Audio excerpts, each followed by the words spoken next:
Esto es La Entrevista con Raúl Valladares.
Mientras el país sigue cayendo, un año electoral supone ser la válvula de escape con la que los hondureños buscarán castigar a quienes prometieron hacer un cambio, pero que en la práctica resultaron ser más de lo mismo, señalan analistas, quienes como ejemplo mencionan lo que sucede en el Congreso Nacional, donde desde el año pasado los diputados están de vacaciones y transcurridos 23 días del 2025, los legisladores continúan sin llevar a cabo una sola sesión y la que estaba convocada para esta fecha la pospusieron. En el Congreso de la República no perdieron el tiempo y aprovecharon estas largas vacaciones para hacer unas mejoras en el hemiciclo, instalando una alfombra nueva, explicó el titular de ese poder del Estado, Luis Redondo, quien señaló lo siguiente.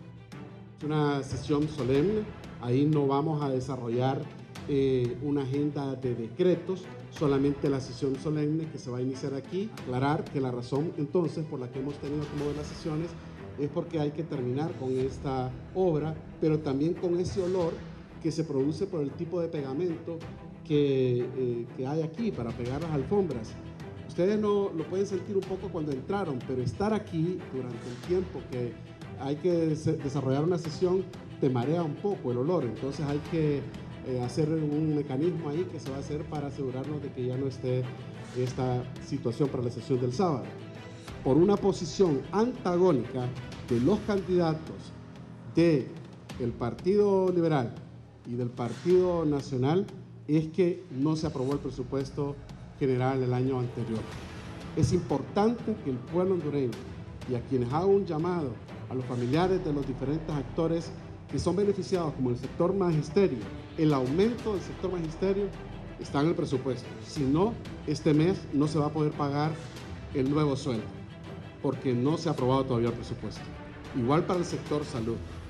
En la Junta Directiva y la bancada del Libre acusan a nacionalistas y liberales por mantener una postura que perjudica al pueblo, absteniéndose con aprobar el presupuesto, y en la Asociación de Municipios de Honduras solicitaron al Congreso aprobar dicha herramienta, porque de no hacerlo están en peligro varios proyectos. No obstante, en el Partido Nacional y Liberal responden a la AMON que ante la ley tienen el derecho de recibir los fondos y que la misma señala que de no aprobarse el presupuesto solicitado por el Ejecutivo se debe trabajar con el del año anterior, a pesar que para algunos expertos el Congreso actual es el más nefasto de la historia. Muchos de los actuales diputados buscan la reelección y otros al parecer ya saben la forma de cómo ganar dinero fácil haciendo nada, expresan. Para la contienda electoral que está a la vuelta de la esquina, al menos 8 personas ligadas al fútbol se están postulando para lograr un curul en el poder legislativo, y si bien algunos sectores no demeritan sus intenciones, señalan que lo cierto es que en el pasado este tipo de figuras públicas solamente llegan a pasear y no logran hacer un cambio en la mayoría de los casos porque los políticos de carrera los excluyen. Sociedad Civil, por otro lado, advierte que el ambiente que se vivirá el resto del año será uno volátil debido a que los políticos están sensibles y cualquier señalamiento despierta una serie de reacciones sin ideas y respuestas concretas que terminan abrumando y decepcionando a una nación que ya no soporta vivir en estas Honduras.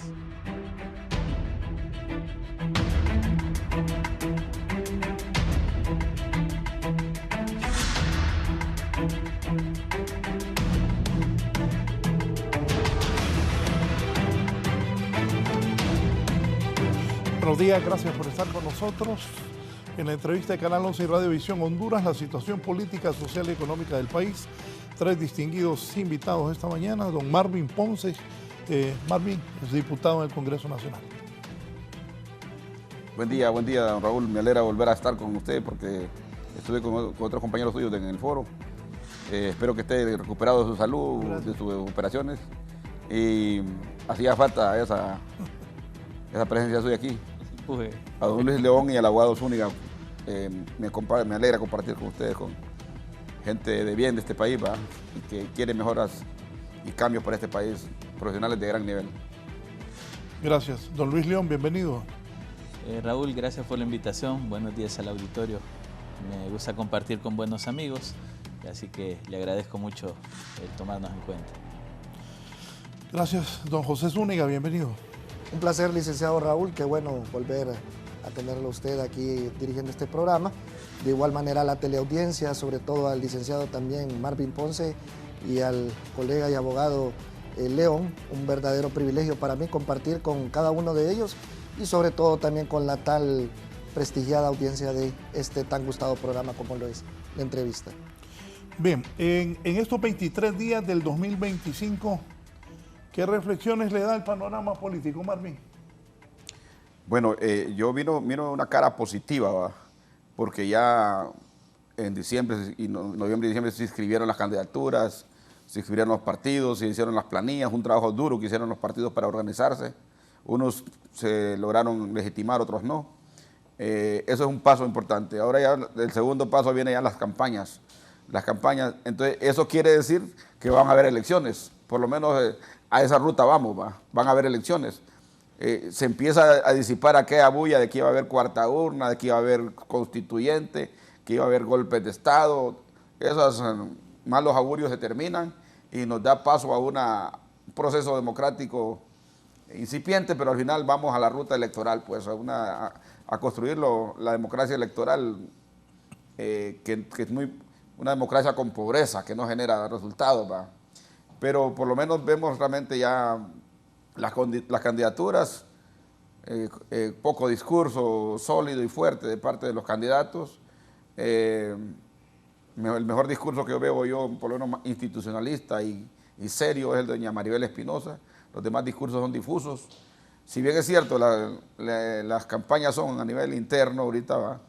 Yo esperaba más de Rixio en su discurso de inauguración con tanta gente, pero es un discurso todavía repetitivo, un discurso confrontativo y un discurso realmente nada de construcción de una cultura de paz y democracia, pues. En el caso de Narrala, vimos lleno total allá en Amazigüe. Quintín tiene bastante capacidad de movilización.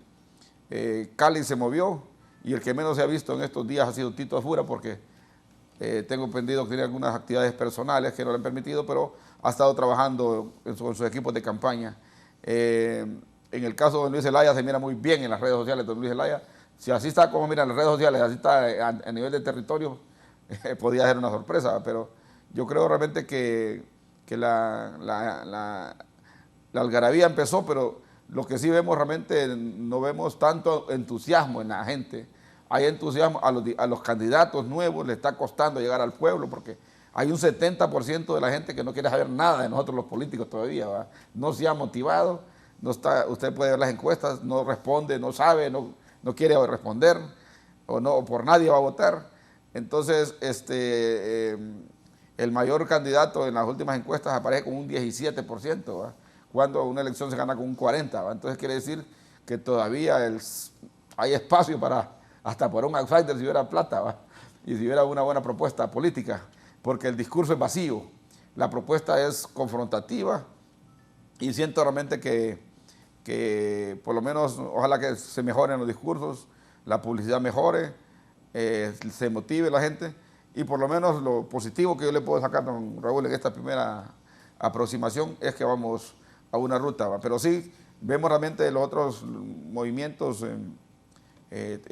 mucha gente se está moviendo, están borrando gente, están incorporando otros, esas malas prácticas, ¿va? Que ponen a uno primero y después ponen a otro, después que se alía uno con otro, que uno se transfuga de un lado a otro, entonces borran a uno y ponen al que viene nuevo, porque tiene más plata, porque tiene más presencia.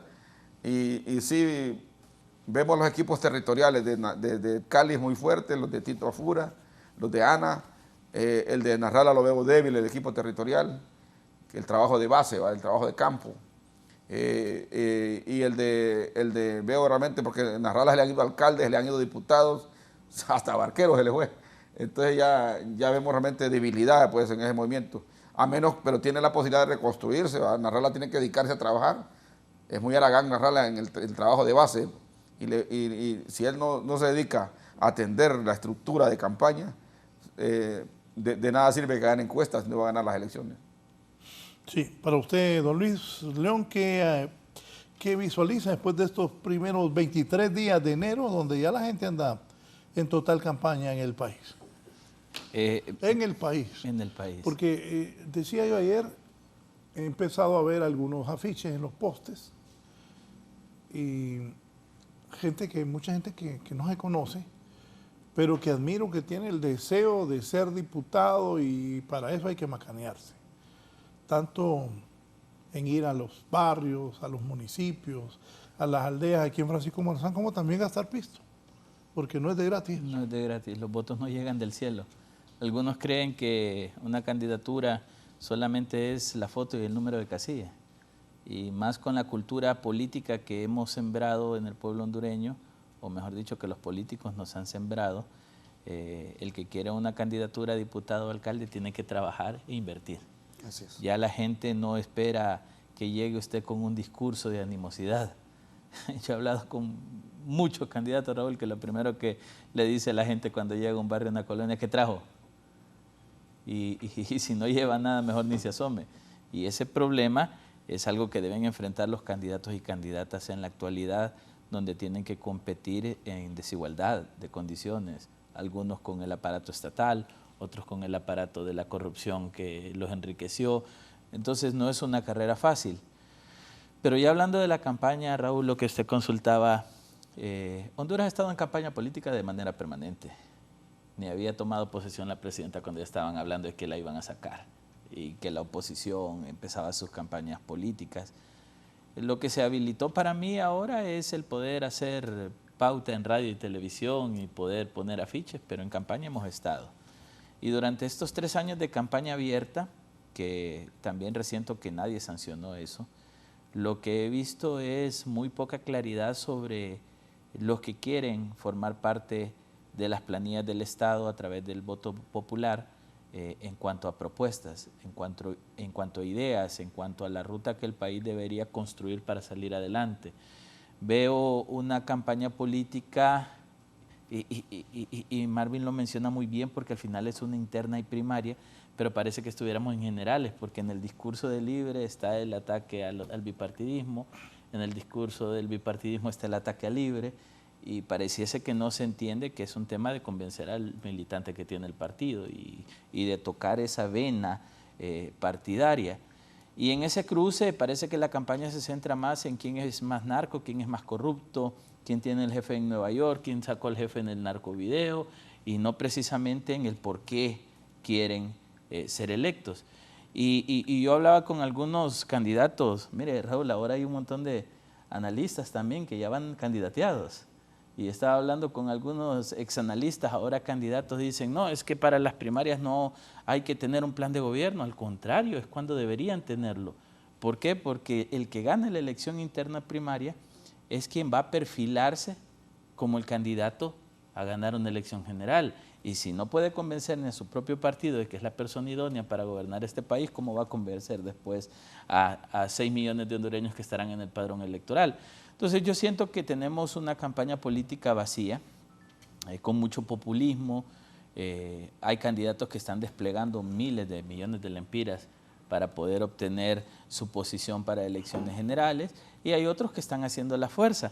Y fíjese, Raúl, que ahí en ese comentario que usted hacía, yo he venido pensando sobre eso. Yo soy de los que pienso que los 128 diputados que están en ese Congreso no merecen ser reelectos. Después del Congreso que hemos tenido, volverlos a poner, Zúñiga sería seguir patinando en lo mismo. sino darle oportunidad a otros 128 hombres y mujeres que puedan venir a hacer las cosas mejor. Pero ahí es donde entra la dicotomía de esta cultura política. Nos quejamos de los mismos de siempre y cuando aparecen los nuevos, la gente dice, yo por qué voy a votar por ese, y ni la mamá lo conoce. Correcto. Entonces entramos en una dicotomía muy compleja. Y hay muchos que está tan desprestigiada la política en el país que no quieren participar. Exactamente. Gracias. Yo le decía a Marvin antes de que empezara el programa, que antes ser diputado era honorable, era un puesto que, Un honor. que uno miraba como, wow, es un diputado. La década de los 90, yo siempre he dicho, me parece que fue una década donde tuvimos una calidad de diputados muy buena. Esos debates, esa narrativa, decir él es diputado y es diputada era algo que realmente significaba algo. Ahora es un puesto para mí bastante corriente, donde ya no requiere ni siquiera pensamiento, donde lo único que hay que hacer es ir a obedecer la directriz del dueño del partido y ganarse el salario. Entonces, veo muy poca calidad de políticos, veo un relevo forzado, pero que no se está promoviendo.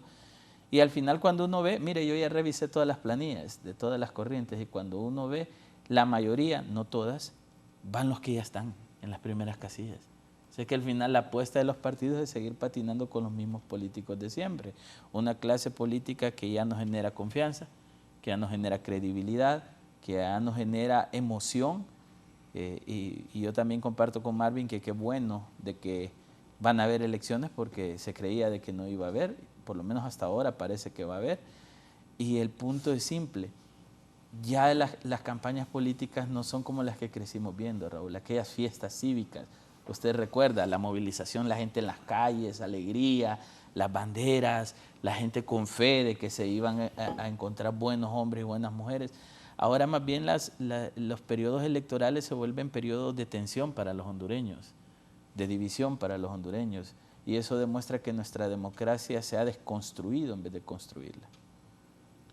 ¿Para usted, licenciado? Sí, sin duda alguna, a partir del 28 de junio del año 2009, después de la gran división que se dio en las familias hondureñas debido a los hechos que ya conocemos de manera amplia, la verdad es que no ha habido una reconciliación todavía total, como bien lo señalaba el colega León, en la sociedad hondureña, incluso divisiones más profundas y esas divisiones que han generado que parece que no fuéramos hondureños todos, sin buscar propiamente el beneficio de la nación, como bien lo decía el colega, sino los intereses propios partidistas, sobre todo en el Congreso Nacional de ciertos sectores políticos, donde por intereses mezquinos no se aprueban algunas leyes, obviamente más en que ya entramos en un 2025 con una línea de campaña electoral, donde obviamente, como decimos en buen catracho, cada quien va a jalar agua a su molino.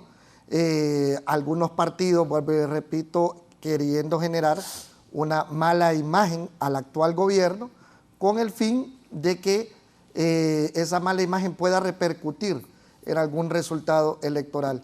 Por otro lado, hemos visto cómo inclusive algunos precandidatos que se están lanzando de diputados se han arrimado, entre comillas, como decimos, al poder. Y desde ahí vamos viendo líneas no definidas de algunos que ideológicamente parece que no, vuelvo y le repito, no tienen una ideología definida. Por otro lado, porque pertenecían a partidos de derecha, como es el Partido Nacional, pasaron al actual partido de gobierno. Esto se ha visto a través de las redes sociales de manera amplia, que es otro de los, podríamos decir, también incidentes en la cultura política del hondureño. Lamentablemente, Raúl, amigos que nos ven, en Honduras yo he definido mucho cuando usted logra salir del país a veces, ¿no? Los que tienen la oportunidad, en Honduras vivimos en una cultura mucho de la viveza, le diría yo. El hondureño anda viendo su propio interés, no ve por el interés común de la sociedad, y esa cultura de la viveza, como le estamos diciendo, pasa a veces al lado político y se le olvida inclusive todas esas promesas que en algún momento llevaron ante la palestra pública. Fíjense que en sociedades más desarrolladas, en sociedades europeas, incluso ya se ha propuesto en las leyes, en las normativas de esos países, que se sancione la demagogia. ¿Qué es la demagogia para aquellos que nos ven? En palabras sencillas, es cuando usted promete en campaña y no cumple. Eso es una demagogia. Entonces, países europeos, en sociedades más desarrolladas, se ha propuesto sancionar a aquellos políticos que prometen, no cumplen, y que estos no vuelvan a participar en una subsiguiente campaña electoral. Ese tipo de cosas, que son bastante positivas, podría ser un ejemplo para ser tomado en cuenta en nuestro hemiciclo legislativo.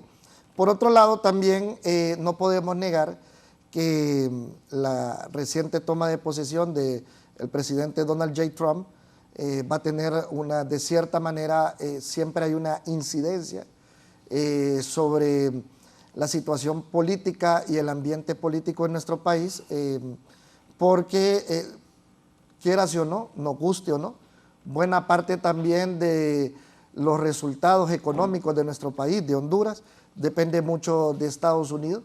Recordemos que el 71% de nuestro comercio siempre se sigue desarrollando con Estados Unidos, el 27% de nuestro Producto Interno Bruto depende de la remesa, y si Estados Unidos, de cierta manera, como presión política, que podría ser, implementa situaciones de orden económico, esto puede generar un desbalance en, podríamos decir, la línea política que puede tener el hondureño sobre X o Y partido político o sobre X y candidato que se esté lanzando. Va a estar muy interesante porque coincidimos, creo, todos en que hasta el momento no hay propuestas claras, sino más bien quién es el menos malo de los que se está tirando. Sí, aquí me dice un exdiputado, Antonio Rosa. Toño nos ve siempre, un saludo, creo que estén gracias, Toño. Toño Morro le dicen, ¿saben, verdad? Sí. Buen día, Raúl, al analista León, gracias. Yo fui parte de los congresos 80 y 90, pero le recomiendo leer a Ramón Equelí, que sintetiza el Congreso 1957-1963. Es todo un espectáculo y fuente de sabiduría. Ah, sí, sí. Sí. Don Marvin, Sí. ¿quiénes aspiran a cargo de elección popular? De acuerdo a lo que ha visto medianamente. Bueno, el 70% de los diputados que están actualmente van por la reelección. Casi el 75%, 73, 74. Estamos hablando de 80 diputados, más o menos. Sí, más o menos, sí. Otros van una gran cantidad de futbolistas y de entrenadores de fútbol. Va gente nueva, van muchachos muy buenos. He visto, poco conoce uno a veces, pero he visto realmente perfiles de algunos muchachos buenos que van, pero como decían los compañeros acá, el clientelismo político ni lo conocen ellos porque no, son nuevos en todo. Y entonces, para que esta elección se gana con los coordinadores de barrios, coordinadores de sectores, con los que coordinan centros de votación, y a ellos hay que llevarles. Si no les llevan, no hay nada, no le consiguen votos. Entonces, los que reciben subsidios o regalías en el Congreso, porque está parado el Congreso, pero no están paradas las regalías en el Congreso para los diputados. Los subsidios siguen corriendo. Entonces, esos llevan dinero, andan llevando pelotas de fútbol, uniformes de fútbol, andan jalando aquí y allá, otros andan invirtiendo. Entonces, el que no tiene plata o que no entiende al trámite, como dicen ellos, no logra ni siquiera que lo atienda el dirigente de barrio.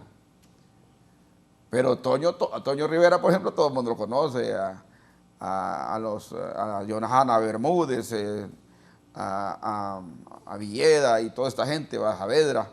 Entonces estos ya saben cómo hasta tienen equipos de trabajo para llegar a todos los alcaldes y todas las comunidades. En ese sentido, Óigame, Marvin, ¿y usted por qué no se lanza? Fíjate que yo creo que usted es el día.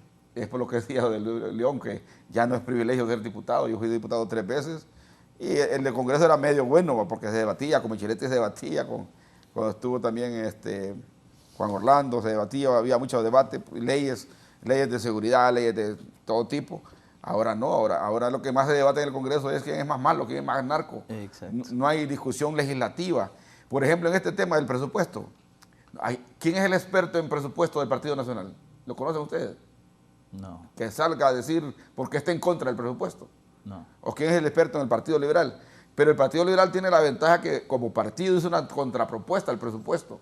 Y dijo, yo apruebo el presupuesto si me prueban estas cosas. Y eso lo hizo Gianni Rosenthal. Gianni Rosenthal. En el Partido Liberal es documento y es estudio, lo dijo Gianni Rosenthal. ¿No lo dijo Segura? No, lo hizo Gianni. Bueno. Gianni es un hombre muy capaz. Sí. No, pero Leo, entonces el Partido Liberal dice una contrapropuesta. A la gente hay que decirle las cosas buenas. Gianni es un tipo capaz. Pues muy sí, inteligente. el partido hizo una propuesta. Entonces, alrededor de esa propuesta debería estar Luis Redondo discutiendo realmente si cabe o no cabe en el esquema para poder llegar a un consenso. Y con los votos liberales construir un presupuesto si los nacionalistas no quieren. Porque así no se...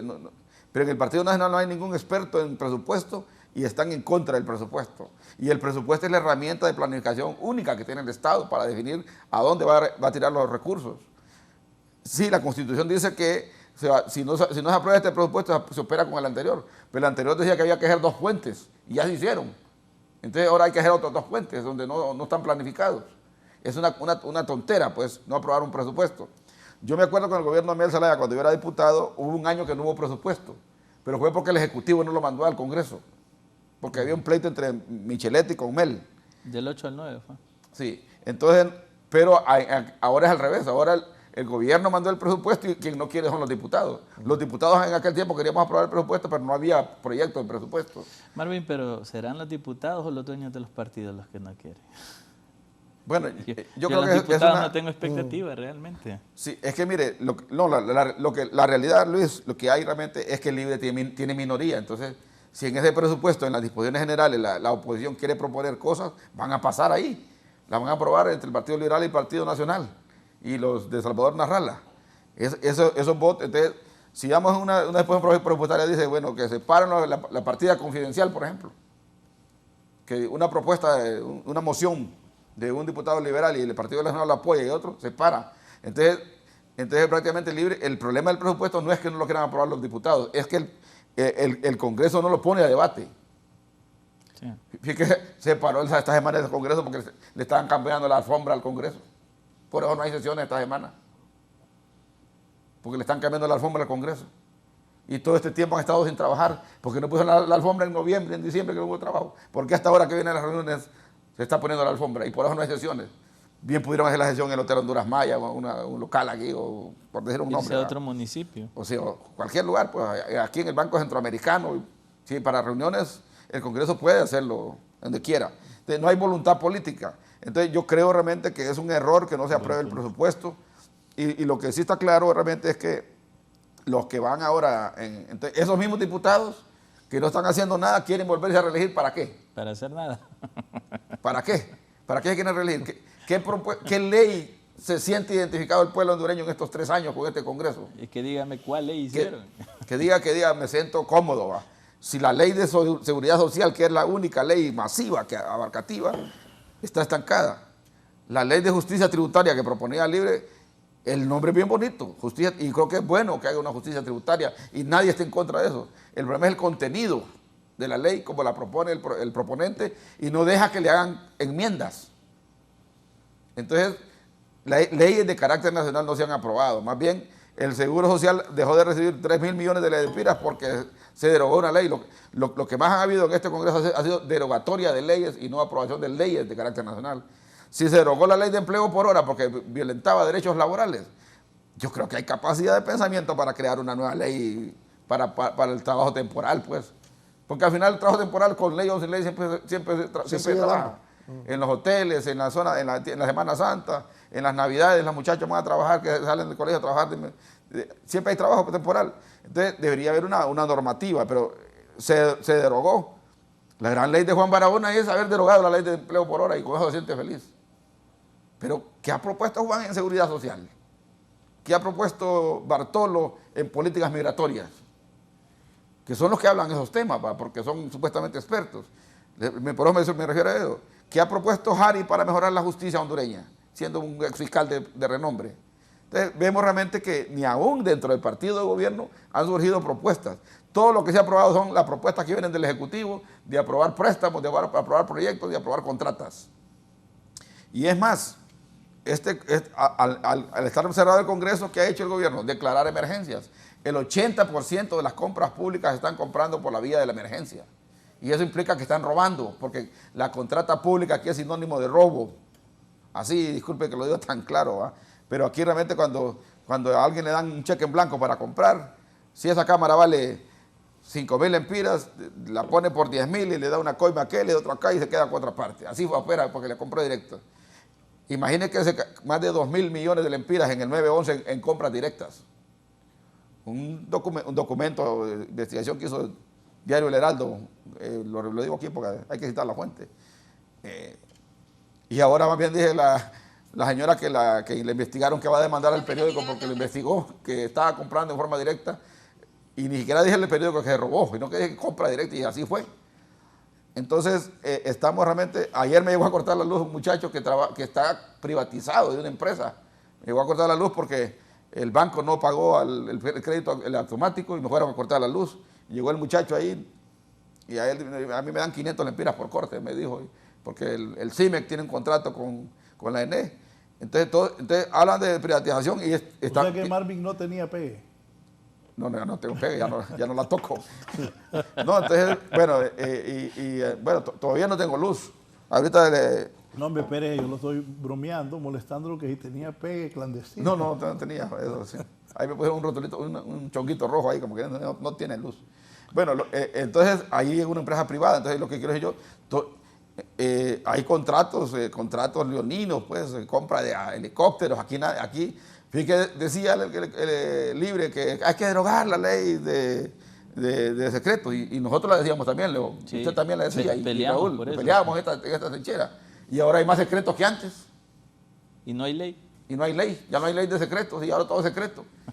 No sabemos cuánto costaron los helicópteros, no sabemos cuánto costaron las armas, todo el mundo está comprando. ¿Cómo se pone a creer que una ministra que por muy experta que sea, va a manejar las dos instituciones de salud más grandes de este país, el Ministerio de Salud y manejar también el Seguro Social? Eso se llama concentración de poder para comprar directo y hacer más negocios. No hay otra lógica para mí, y lo digo porque yo estuve en el gobierno al más alto nivel, yo estuve ahí arriba y sé cómo se tranza ahí. Para cuando usted concentra el poder en menos manos, más se roba. Y la ministra de Salud, que no tiene ni algodón en el hospital, que murió el doctor Ayes porque no había hielo, manejando la salud pública con hospitales todos desbaratados. Lo bueno que ha hecho el señor Yasmar es que están construyendo hospitales, pero van a estar hasta entre 3 años. Pero ahorita, en el día a día, el de hoy, es una mala salud. Y además le dan el Seguro Social que está casi muerto. ¿Cómo vamos a recuperar la salud pública así? Pero ¿cuál es el problema ahí? ¿Qué hay? Contrata directa. ¿Por qué doña Rixi Moncada no sale de las Fuerzas Armadas? Porque hay 17.000 millones de lempiras para compra directa, para comprar pertrechos militares. Entonces, en la lógica de la política hondureña, están robando al más no poder. Y realmente eso no se puede ocultar. Y cuando vemos realmente el panorama político que van a poner a los mismos diputados, fíjate que los mismos diputados van y algunos ya están hasta con requerimiento fiscal de los diputados. Y hay 53 requerimientos pendientes que el fiscal ya no los saca porque tiene miedo que le digan que la persecución política, porque todos son de cachurecos, porque fue el que estuvo gobernando 12 años. Pero el caso está que la exigibilidad al fiscal es que también empiece a tocar a este gobierno. Y ayer el CNA llevó una denuncia por el desvío de fondos. No sé si fueron desvío de partida, pues no robaron, sino que fue que abusaron de autoridad, pero acusan de abuso de poder, violación a los deberes de los funcionarios y fraude también. Entonces, a 4 ministros de más alto nivel, va. Entonces la gente va a querer ver a esos ministros que por lo menos pasen ahí, va. Yo no sé si el CNA lo hace como venganza porque ha estado en una pelea fuerte con el gobierno, o lo hace realmente porque está trabajando duro en la lucha contra la corrupción. Pero al final las pruebas son las que van a determinar ese procedimiento. Sobre eso que dice don Marvin Ponce, búsquenme ahí el Twitter del ministro de Planificación y Estrategia, don Ricardo Salgado, para lo voy a leer. Marvin, disculpa que lo interrumpí, pero búsquenmelo, por favor, compañeros. Correcto. Entonces, termino cuando usted me pregunta cómo va la cosa. Entonces, van los mismos diputados. Y yo inclusive mandé un Twitter diciéndole a la gente. Marvin, espérenme. ¿Qué tan bueno es ser diputado? Porque les gusta. Todos quieren repetir. Sí, Toño va por la 18ª vez que va a diputado, creo. Se ganan 150.000 lempiras, 150.000. Ahora ganan bien. Sí. 150.000 lempiras. Más gastos de representación. Les dan transporte aparte. Los viáticos. Hasta los de Tegucigalpa que no gastan nada, les dan viáticos. Les dan eso que le llaman ahora Los bonos. los bonos. Mire, un par de veces. Les dan 6,5 millones para proyectos. Pero fíjate yo, a lo largo de los años, bueno, usted sabe. 6,5 millones para proyectos. Entonces, claro, ¿cómo va a competir un diputado nuevo con esos jodidos que andan entregando 6 millones para proyectos por año? No puede. No pueden competir porque aquel anda entregando cajas puentes, anda entregando puentes, anda entregando canchas de fútbol y todo. Entonces, este no trae nada. Entonces, santo que no es milagro porque no es un santo, porque aquí la política no es por planteamientos. Cuando decimos no es por propuestas, la gente la han convertido que vote por clientelismo político, como decía muy bien don Luis León. El que no lleva nada no vale nada. Entonces, entonces cuando hablan de que tiene buenas estructuras, las estructuras son esos dirigentes de barrio que se preparan cuando vengan las elecciones para ver qué le sacan a todos los diputados. Entonces dice, yo voy por estos 6, dice. Y ese dirigente anda en las concentraciones de todos con su gente, porque a todos le saca. Sí. Allá en la Francisco, allá arriba en la Francisco hay una señora que vende el servicio de mover gente. Sí, imagínate. Si es del Partido Liberal, le mueve 2 buses, 3 buses y lo mueve a 25,000 lempiras cada bus con 60 personas. Entonces usted quiere 180 personas, paga 75,000 lempiras y tiene ya 180 personas con la bandera. Y hasta la bandera trae ya trae. En bandera incluida. Si es de Narrala, también le trae a Narrala. Buen si negocio. es de Cali, entonces es un negocio. ¿Va? Sí, cierto. Entonces, el clientelismo es la clave. ¿Va? Ahora bien, pero yo creo que estamos obligados desde estas trincheras a los que nos ven, por lo menos que orientarlos, pues.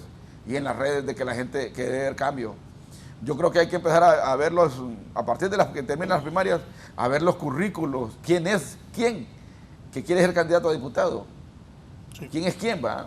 Sí. Solo lo interrumpo. Y don Raúl le dirá el chance también a la clase política joven también que venga aquí a estas No, y trincheras. los voy a traer, es el plan.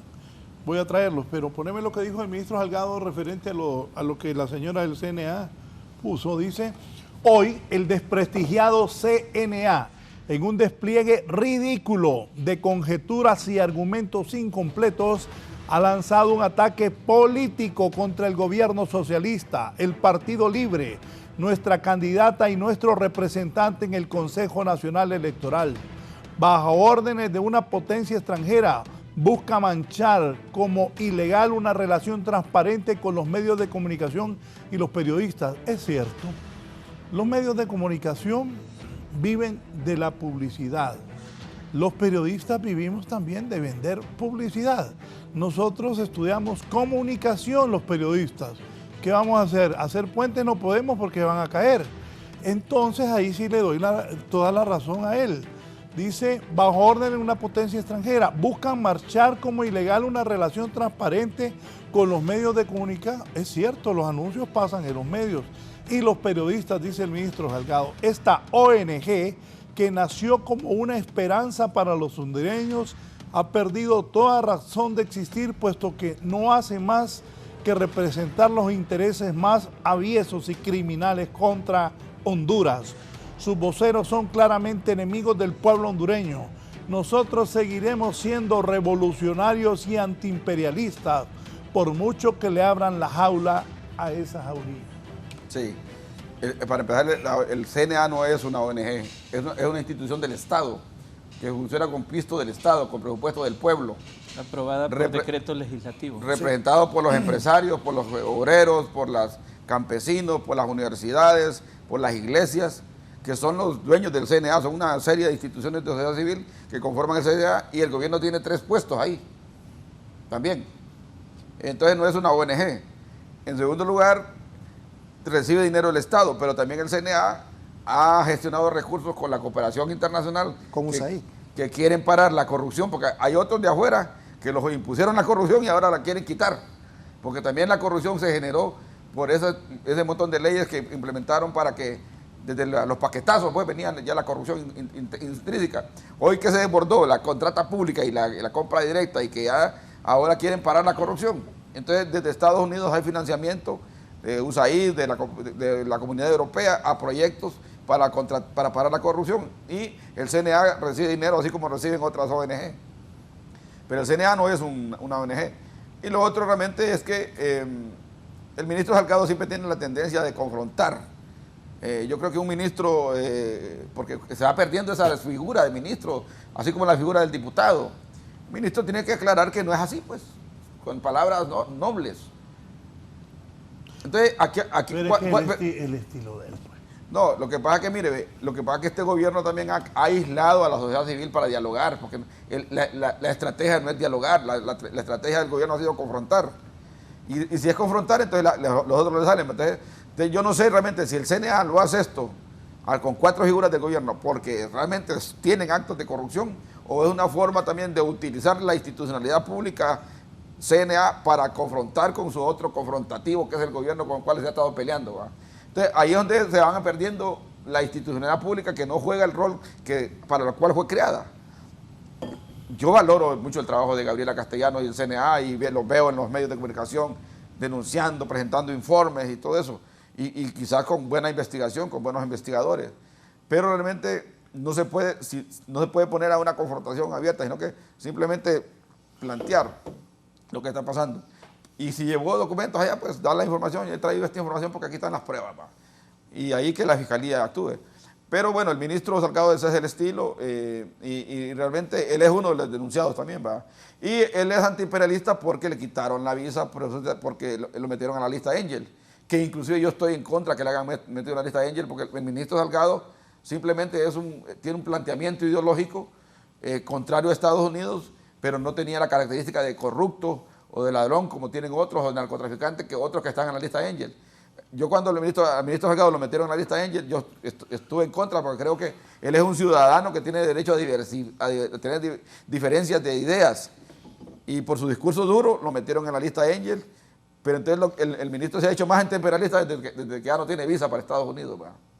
Pero por lo demás me parece a mí realmente que no estamos construyendo una democracia novedosa, sino que aquí realmente es una pelea de un botín, ¿va? De un botín. Y ahora los ponemos la camisa de la izquierda, ¿va? Antes anduvimos la de la derecha, ahora los ponemos la camisa de la izquierda, porque la izquierda está de moda en América Latina. La izquierda es la que confronta con el conservadurismo. Y como aquí se partieron los partidos después del golpe de Estado, el bipartidismo se rompió por la división del Partido Liberal, que surgió libre. Entonces ahora la izquierda, que gobierna otros gobiernos en América Latina, también tiene sus propios foros y tiene una forma de cómo gobernar. Y ya llegaron al poder y ahora quieren mantenerse en el poder. Entonces, pero realmente cuando vemos la izquierda en términos clásicos y en términos de nueva izquierda, cuando penetramos el gobierno nos encontramos que no es tan izquierda la que tenemos ahí. Que hay una serie de oportunistas que se disfrazan de izquierda es otra cosa. Que hay una serie de gente que... hay una muchacha que andaba activando con el Partido Nacional, andaba diputada por el M28. Y nada que ver con izquierda. ¿Qué ideas de Lenin podrá tener Carlón? ¿Qué ideas de Lenin podrá tener, o del 18 Brumario, si le leyó alguna vez Rixi Moncada? O Harry Dixon, que era del Partido Nacional antes, ¿qué idea novedosa tiene? Tal vez ahí Rafael Alegría ha leído eso, y Juan Barahona, que estuvieron capacitándose por Carlos H. Reyes en el movimiento popular y porque han sido dirigentes populares. Pero de ahí el 90% de los diputados de Libre no tienen nada que ver con la izquierda hondureña. Nunca los vimos en las calles peleando en los años 80 contra las privatizaciones, contra los tratados de libre comercio. Entonces yo creo que se ha utilizado la izquierda como un oportunismo y no político, y una forma de confrontar con la derecha, pero la derecha está dividida más bien. Entonces, las 4 fuerzas políticas que van a terminar este país, el poder son 4. ¿Va? El gobierno el margen de maniobra es que el gobierno puede hacer fraude porque tiene plata. Las Fuerzas Armadas que son los que jalan las urnas, y que pueden confabularse con el gobierno para hacer un fraude. Allá ellos, si se quieren manchar ese uniforme verde, de rojo también, de sangre, ¿va?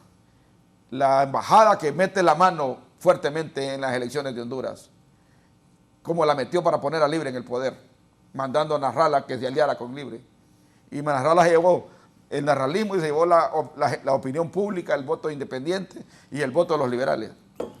Y la otra fuerza son los empresarios, pues, que están financiando campañas para sacar a Libre del poder.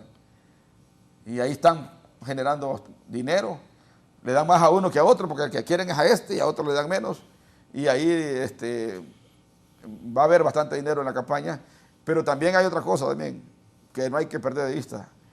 El lavado de activos está de moda ahorita, pues. Desde que terminó el tratado de extradición, hay más lavado en Honduras y han aparecido talleres mecánicos, han aparecido presentaciones de rastras, nuevas colonias, urbanizaciones de todos los pueblos. Ahora están vendiendo lotes y terrenos en todos los pueblos. Entonces, el lavado está desplegado por todos lados y no sería raro que se metiera en la política, aún en las primarias, porque faltan 40 días para las elecciones, ¿va? Sí. Don Luis. Inevitable lo que dice Marvin. ¿Y los que se postulan? Los mismos, nuevos, deportistas, muchos. Mire, muchos futbolistas de la selección que estuvieron en las elecciones se están postulando. Sí, toda la selección va Primi y va Nazar. Solo le voy a leer antes de esto. Yo a René Amador lo conocí como en el 2003. Y él es el dueño de Tecnimer. Dice así. De los liberales, los números de Salvador Nasrallah en preferencia electoral están influenciados por la tendencia de independientes. Si estos van a votar, él ganaría ampliamente. Arrastrarla a sus papeletas a diputados y alcaldes. Si los independientes no van a votar, Salvador minimiza sus posibilidades y el Partido Liberal en este escenario sería el menos votado frente a Libre y nacionalistas, y Calix le ganaría a Salvador. De los nacionalistas, Tito sigue al frente, aunque muy resistido por sus correligionarios por su actitud pasiva frente al gobierno de Libre. Ana García tiene potencial para ganar, pero no quiere porque significaría una oposición complicada para el Partido Nacional. De Libre, Rixi claramente domina el panorama, continúa la estrategia de inclusión. A través de las corrientes se prevé que sea el partido más votado en las internas. Yo tengo una teoría en cuanto a la votación. Yo creo que todavía está en el nivel de hipótesis antes de convertirlo en teoría. Pero miren, 6 de cada 10 hondureños profesan no ser parte de un partido político, lo que significa que 4 de cada 10 sí. En las últimas 4 elecciones, solamente ha votado el 40% del padrón electoral. Esa estadística pega. ¿En las primarias o en las generales? En las primarias, Sí. 4 de cada 10.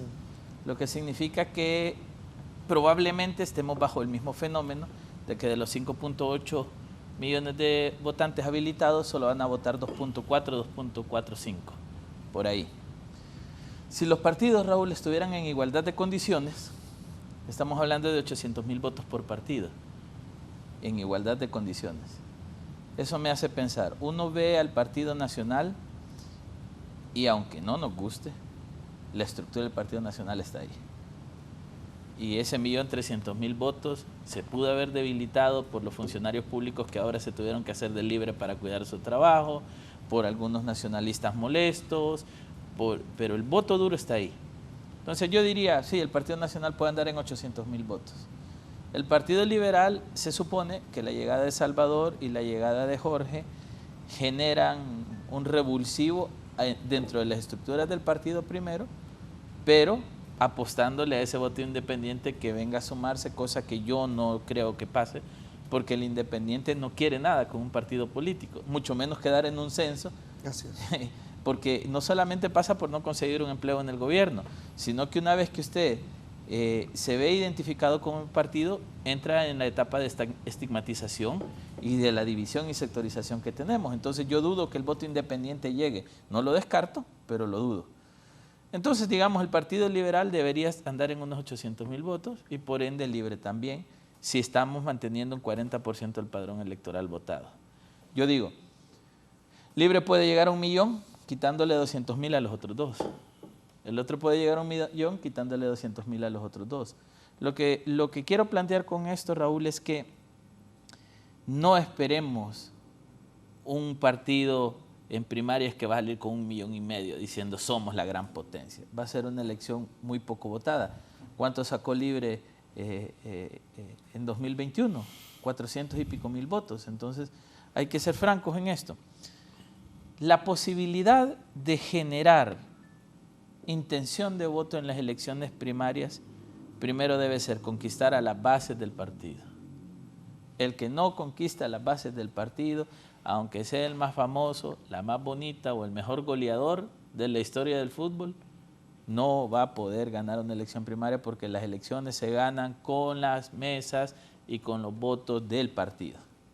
Segundo, ahí es donde entra que creo que se distorsionaron los partidos políticos, Raúl, porque traen un montón de futbolistas que nunca fueron militantes del partido. Y en el fenómeno del Partido Liberal hay mucha gente resistiéndose a la incorporación de estos nuevos, digamos, liderazgos dentro del Partido Liberal. Es que este no es liberal, este es un caballo de Troya, este nos va a vender. Y empiezan las dudas de la gente que ha sudado esa camisa por años, Marvin. Sí. Entonces, yo siento que tanto los importados como las personas nuevas que se les ha dado oportunidad en el partido sin incorporarlos al trabajo partidario, no la tienen fácil. Aquí, mire, en las primarias la gente está equivocada. Marvin, muchos creen que van a salir electos en primaria porque son famosos. Sí. Y no es así. En las primarias sale el que tiene relación con sus estructuras, con sus bases y sus liderazgos de barrio, colonia y municipio. Así. Quien tiene esa relación, quien la toca con ellos, quien les da, porque ellos tienen razón Marvin, son los que van a salir. Entonces ahí nos enfrentamos ante la dificultad de un relevo generacional en la política, que también nosotros lo hemos venido diciendo por años. Necesitamos nuevos políticos en Honduras, pero los partidos políticos se abren a la incorporación de nuevas personas sin que estas personas suden la camisa por el partido, sin que se ganen el puesto en el partido.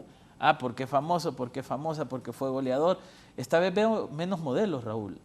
En la elección pasada miré una lista de modelos grandísima, esta vez no veo modelos. ¿Y algunas ya se pusieron viejas? Ya sé, sí, puede ser. Ahorita lo que yo veo es que le han apostado a los futbolistas. Pero entonces usted lo ve. ¿A quién le está apostando a los futbolistas? ¿Qué partidos? ¿Y cuál es el mover de la inversión pública ahorita? Canchas. Los mejores goles Rambo los metía con la derecha, ahora va por la izquierda. Ahora va por la izquierda. Tyson. Es cierto que Tyson era del Partido Nacional. Sí. Era ricardista. Era ricardista. Se lanzó con el Partido Nacional eventualmente. Iba con Oliva, el candidato a diputado. O sea, él fue buen futbolista, pero con todo respeto a él, si hizo eso, no sé, no es fácil. El único futbolista que ha hecho carrera política desde ya tiempos es Cristian Santamaría. ¿Va? Correcto. Va de alcalde. Fue diputado, ha sido candidato a diputado, ha perdido, ahora de candidato a alcalde. Así es. Pero fíjese, Raúl, eso de que haya sido nacionalista una vez y sea libre, yo no lo veo mal, si es un derecho constitucional. No me refiero a eso. O sea, convicción política no le siento. No, claro. A eso me refiero. El tema es ese. Una cosa es lo que nos da la ley y otra a qué le apuesta, pues. O sea, realmente es un interés, que es una de las dudas que yo tengo con tantos candidatos. ¿Realmente están apostándole, Raúl, porque quieren llegar a ayudar a Honduras o porque quieren esos 150,000 más los bonos y eso es a lo que se le apuesta? Entonces yo siento que no veo grandes planillas a nivel de diputados en las corrientes. Siento que van a salir los mismos de siempre, porque son los que tienen la plata para invertirle a los coordinadores para que les muevan los votos. Siento que por ahí, Raúl, es donde ha habido mucha resistencia en tema del elector biométrico, justo por lo que planteaba Marvin. Este líder de este barrio le mueve a todos los partidos para sus eventos y claramente le mueve para sus elecciones. Si yo tengo un elector biométrico, este líder va a tener que llevarle al que le pague más, pero los demás están fregados. El negocio también está en riesgo con un lector biométrico, Marvin, porque antes podía llenar los 2 buses, llevarlos a votar por nacionalistas y después llenar el bus y llevarlos a votar por liberales. Sí. Así es. Y hacía doble negocio. Esta vez, si el lector se aplica, solo pueden votar por uno. Sí. Ahora, ¿usted cree que esos mecanismos tecnológicos se van a aprobar? Disculpe que haga pregunta yo, pero mira, no me toca, pero... hay ciertas cosas. El contrato del TREP ya está. El contrato del lector biométrico está en proceso. Lo que sí sé es que el equipo ha estado llegando ya llegó unos lotes a Honduras, pero el Consejo Electoral no los ha recibido. La empresa los tiene almacenados en una bodega. Y aquí es donde me preocupa, 50 días de la elección ya son menos. Deberíamos de estar instalando estos equipos. Pidieron una ampliación de presupuesto con ese fin, para que la empresa Smartmatic controle toda esa situación del lector biométrico. Y como está parado en el Congreso, la situación presupuestaria obviamente... Y él señala otro problema, Marvin. Cuando se hizo el presupuesto que aprobó el Congreso Nacional, se hizo por los consejeros anteriores y no se contemplaba el derroche de recursos en tecnología como ahora. Después de que intentaron los diputados meter una reforma electoral que no se logró, pero se hizo el acuerdo con el Consejo Electoral de implementarlo, resulta que el presupuesto es muy pobre. Por cierto, 1.490 millones a mí ya me parece obsceno. Sí, y meterle 50 millones más para elecciones de partidos políticos me parece absurdo. Pero ya estamos sobre la marcha y peor es no hacerlo. Y si no se aprueba en el Congreso Nacional esa extensión, Raúl, y si no le dan el dinero de los biométricos, o sea, todo es un juego político. Y aquí deberíamos preguntarnos entonces, ¿a quién le conviene de que no haya lector biométrico? ¿A quién le conviene que no haya un sistema de transmisión funcional? Mire, las capacitaciones debían haber empezado el 18 de enero a los miembros de Junta Receptora de Votos de cómo usar el equipo. No se ha podido iniciar porque la unidad encargada de capacitaciones todavía no ha podido terminar manual porque no tenemos los sistemas montados. Entonces, otra vez a la carrera, otra vez a matacaballo, otra vez improvisando. Y si no se resuelve eso de manera rápida, no va a haber tecnología. Y entonces debemos preguntarnos, primero, si hay tecnología, hacemos esa inversión de 2.000 millones de lempiras, que ya para mí no es inversión, es gasto, para que salgan diciendo algunos que le hicieron fraude. Raúl, votar 2.000 millones de lempiras para que salgan alegando me hicieron fraude. Ajá, y si no, ya tenemos un contrato con Smartmatic, hay que cumplirlo. Y si no implementamos, vamos a botar dinero porque no implementamos. Entonces a mí me parece que en ese tema, yo sí creo que los consejeros se han esforzado en sacar la tarea, pero estamos en líneas rojas ahora.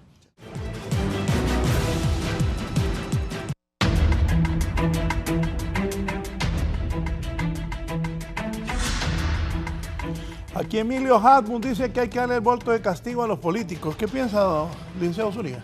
Bueno, sí, definitivamente el voto debe ser más razonado por la ciudadanía, como decíamos al principio de nuestra intervención y también nuestros colegas, de que definitivamente el hondureño hoy, más que nunca, de cierta manera, está razonando más su voto. Él agarra. Se lo voy a leer para que usted y Marvin Dice Emilio Hartmut, de acuerdo con Marvin Ponce, muy buen análisis y reflexiones. Este Congreso ha sido totalmente improductivo y sin liderazgo. La conclusión es darle el voto de castigo a estos políticos y saber elegir.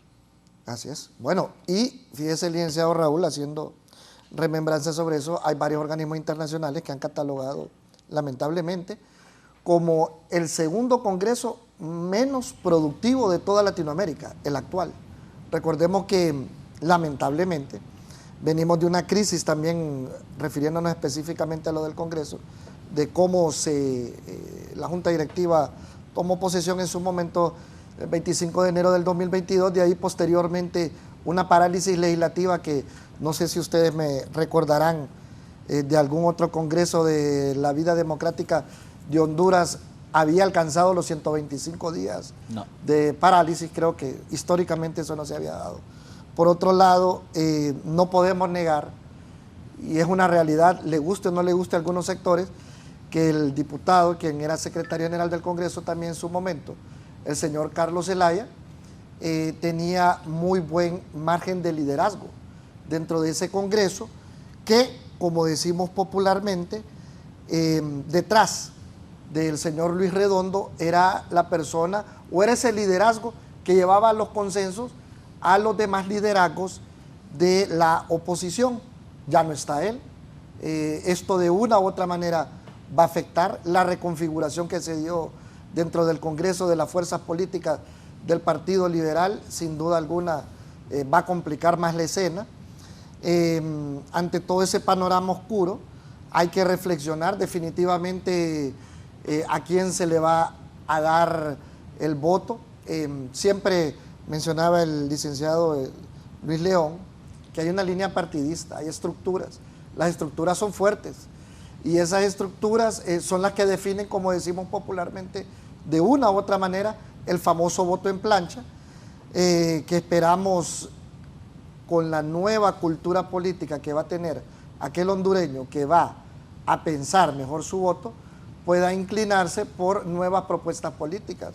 Cabe mencionar que estadísticamente todavía hay, como lo decía el licenciado León y don Marvin Ponce, hay una línea que tiene la posibilidad de definir nuevas fuerzas políticas y nuevos liderazgos, pero que eso lo vamos a ver convertido definitivamente hasta en las elecciones generales. Ahorita el votante, muchos de los votantes en las internas, ya son, como decimos popularmente, el voto duro. Otros, también que no vamos a negar, ocupan el famoso censo para tener opción a futuro trabajo si volviera a repetir el actual gobierno. Ante toda esa escena va a ser un buen termómetro, sin duda alguna. No, y el que tiene trabajo ahorita va a votar por libre porque definitivamente trabajo, sí. no va a poder poner en riesgo su trabajo. Y es un buen termómetro para estos nuevos liderazgos que han surgido incluso dentro del Partido Liberal, hablando propiamente del señor Jorge Cálix, para ver si el liderazgo de él es un liderazgo que pesa por el personaje, lo que él propone, o si definitivamente el liderazgo que él tenía era un arrastre propio del Partido Libertad y Refundación. Aquí hemos visto fenómenos políticos como el que pasó en su momento con el licenciado Edras Amado López, que fue el diputado más votado del Partido Libertad y Refundación, y que cuando decide él inaugurar, crear su propio partido, pues no tuvo más pena que gloria, por decirlo de cierta manera.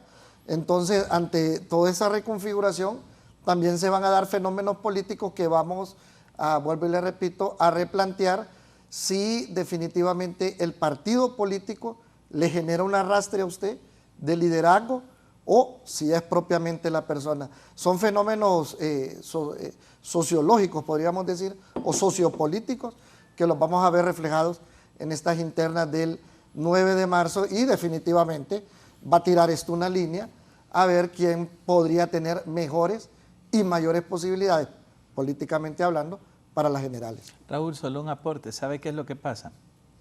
Que las generaciones actuales ya no han recibido la imposición del partido político como la recibimos nosotros.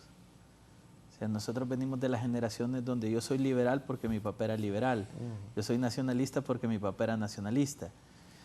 Tal vez hemos logrado heredar la religión y el equipo de fútbol. Yo soy Motagua porque mi papá era Motagua, por ejemplo. No, yo soy Motagua porque Guifarro me llevó a una pretemporada del Motagua, mi papá era Olimpia y me llevaba a ver al Olimpia. Pero le agarré cariño al Motagua cuando estuve ahí con Cruz Padilla, con Muñiz Escalante, con Neto Isaula, con el Mago Machado, ahí. Claro. Por eso me dije Motagua. Pero digamos, el tema es... Ahí apareció Marvin con Pineda Chacón el otro día diciendo que era titularísimo en el Vida. No, titularísimo no dije. Pero jugamos en el Vida. Marvin Goles. Pero lo que quiero plantear es que, digamos, las generaciones de las que venimos, básicamente se nos impuso el partido, ¿no? Sí. Y lo que yo decía, como estábamos acostumbrados a ver el mover político, los papás lo llevaban a uno, de niño le enseñaron a votar, lo ponían a marcar a uno, le marcaban el dedo, le generaban la cultura. Ya las generaciones actuales ya no tienen esa imposición. Ya los jóvenes ahora tienen más libertad de decidir qué es lo que creen y qué es lo que quieren.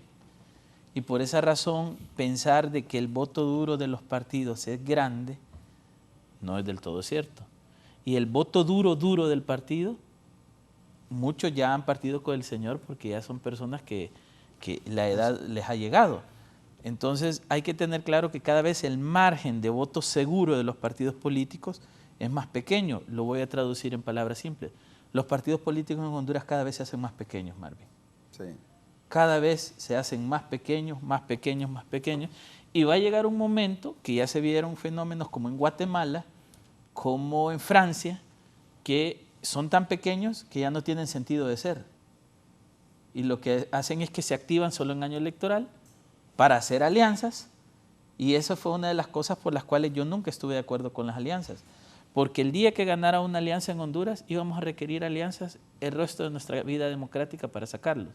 Y cuando estamos aliando partidos para elecciones, distribuyendo el pastel, ok, unámonos, a vos te voy a dar esta secretaría, vos vas a agarrar tanto del presupuesto, y se empiezan esas negociaciones de pastel que ridículamente hacen los políticos, los partidos pierden identidad. Y la pérdida de identidad se convierte entonces en que empiezan a buscar outsiders, que lo decía Marvin al inicio. ¿Quién puede ser alguien que puede conseguirnos votos? Y empiezan, busquemos a Zúñiga porque lo conocen, Zúñiga, y lo tiran a Zúñiga para ver si Zúñiga pega. Entonces el tema es que cada vez los partidos políticos tienen menos rango, menos credibilidad, menos alcance, y que si los partidos políticos hondureños, que yo intenté trabajar en esto después de las elecciones, no se reconstruyen, los partidos políticos no sanan sus heridas porque todos tienen rupturas internas. Solo le reafirmo aquí, Emilio Habun me dice que le diga a Marvin que se lance, que tiene su voto. Temprano le dije que lo haga. Vaya que financie la campaña. Ahí. Que financie la campaña. Porque, no, pero es que usted no ocupa. Escuche. Que financie no, la pero campaña. es que usted no ocupa. Sí. No es que usted es conocido. Gracias. Así que usted no va a estar. Pero lo que decía Luis, le interrumpo también para coincidir con usted. Mire, nosotros tenemos partidos de primera generación todavía, Partido Nacional, Partido Liberal de más de 100 años. En toda América Latina se murieron esos partidos. Se murieron.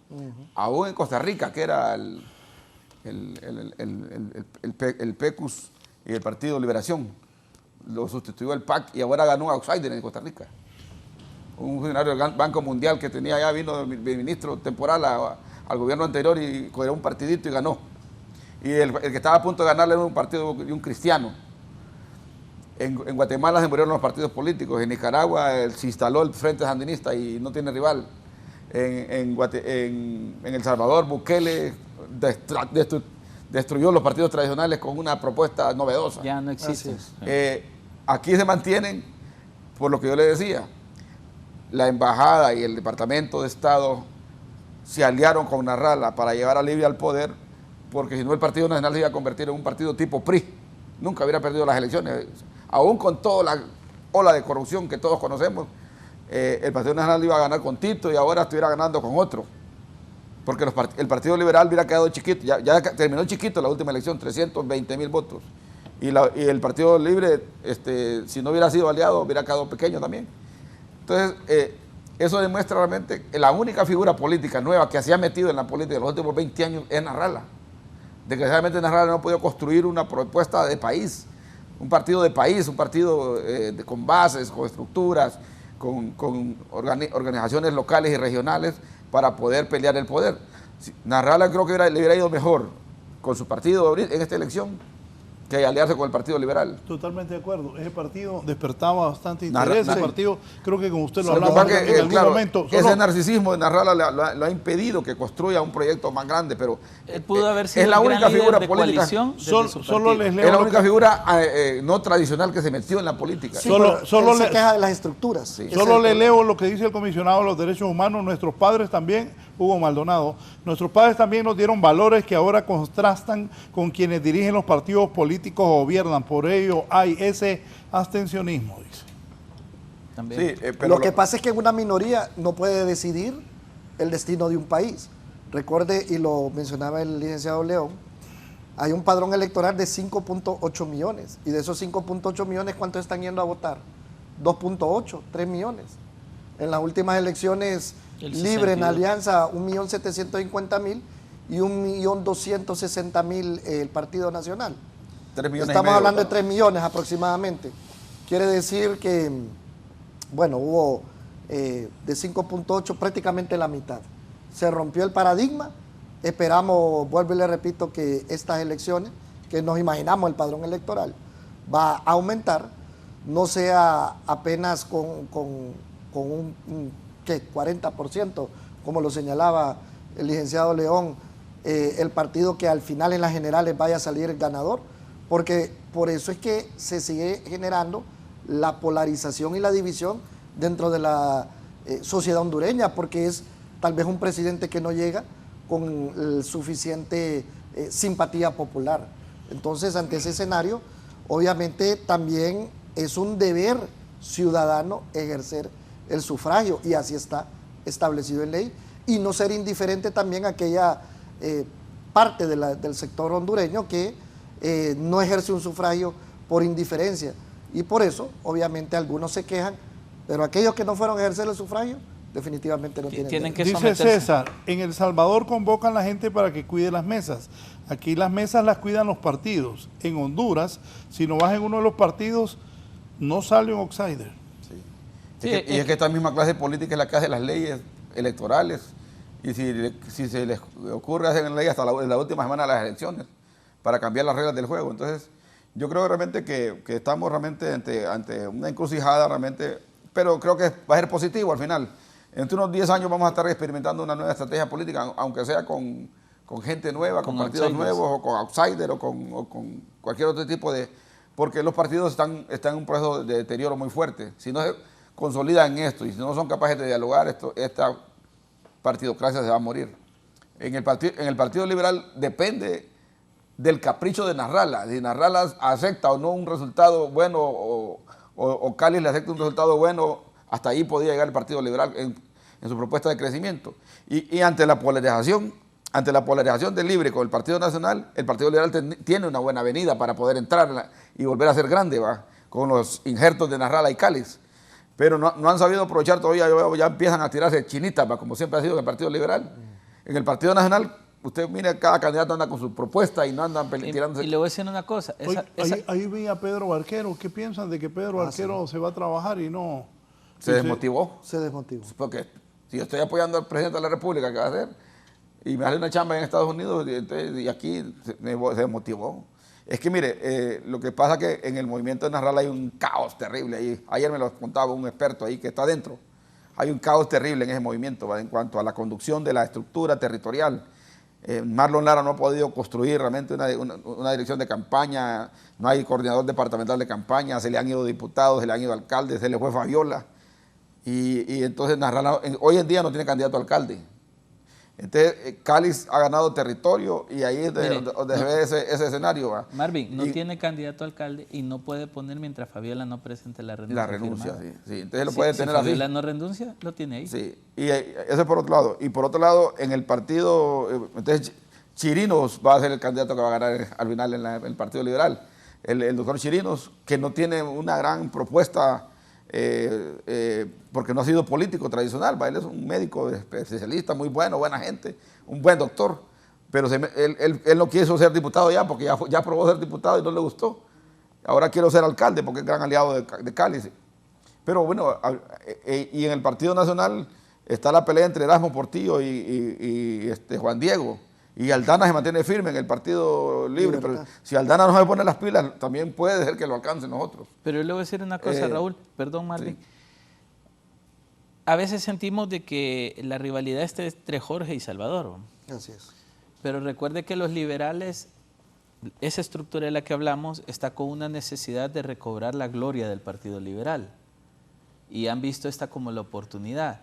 Pero si no se logra gestionar, yo lo he dicho, la gestión de este momento es fundamental, no solamente lanzar los candidatos, sino gestionar bien la bomba de Hiroshima que puede ser el resultado de esta elección. Así es.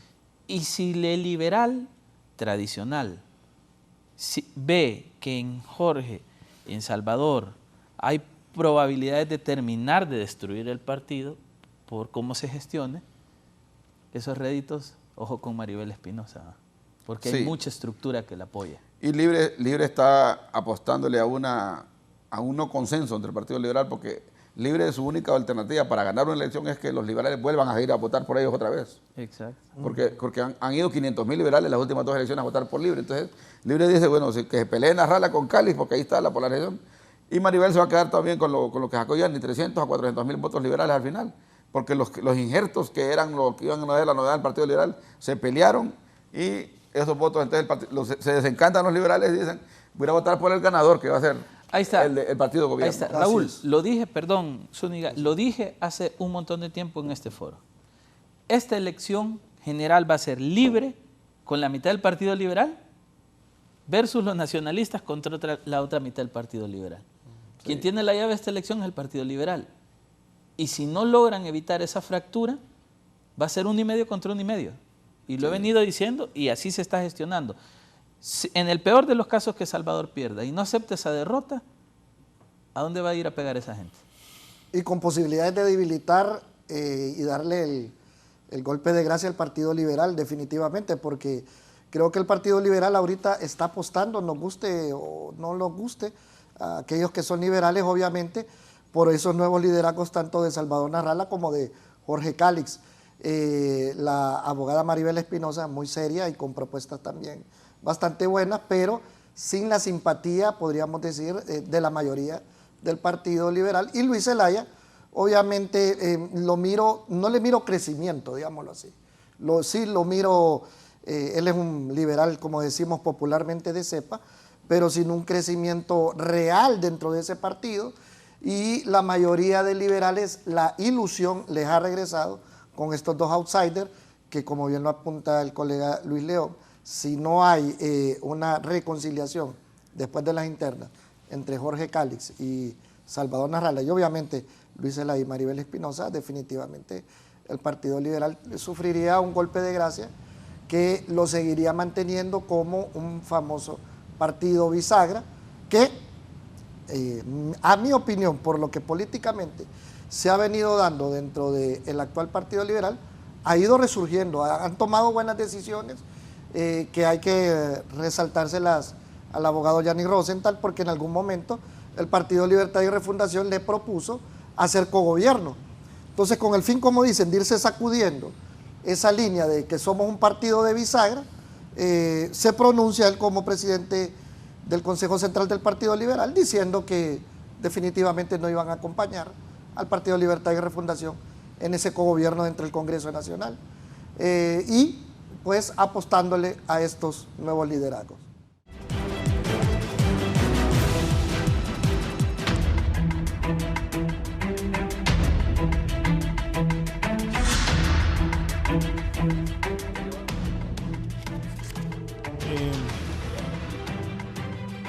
¿Dónde llevaron aquí?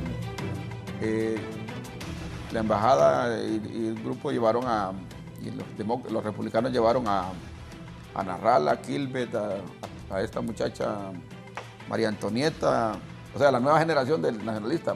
Ya no llevaron a Tommy, ni llevaron a Mario Pérez, ni llevaron a Toño a dialogar allá para una alianza, una eventual alianza que podía darse entre Narrala y el Partido Nacional, gane o pierda, Narrala.